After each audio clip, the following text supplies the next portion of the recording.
you went to the CIA and said, how's the situation today in South Vietnam, I think they'd say it's worse. You see it in the desertion rate, you see it in the morale, you see it in the difficulty to recruit people, you see it in the gradual loss of population control.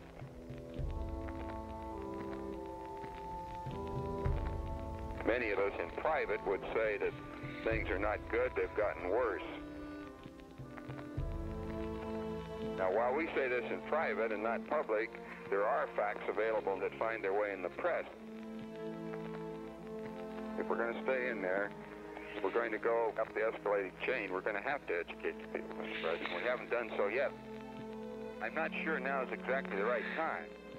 No, and I think if you start doing it, they're going to be hollering you a warm-up. I completely agree with you.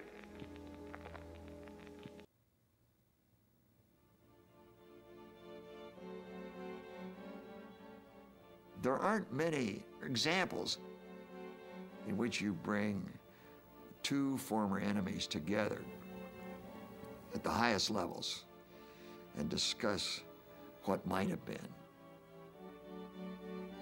I formed the hypothesis that each of us could have achieved our objectives without the terrible loss of life. And I wanted to test that by going to Vietnam. The former foreign minister of Vietnam, a wonderful man named Thua, said, "You're totally wrong. We were fighting for our independence. You were fighting to enslave us." We almost came to blows. That was noon on the first day. Do you mean to say it was not a tragedy for you when you lost 3,400,000 Vietnamese killed, which on our population base is the equivalent of 27 million Americans? What did you accomplish? You didn't get any more than we were willing to give you at the beginning of the war. You could have had the whole damn thing, independence, unification.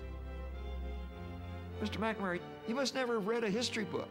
If you'd had, you'd know we weren't pawns of the Chinese or the Russians.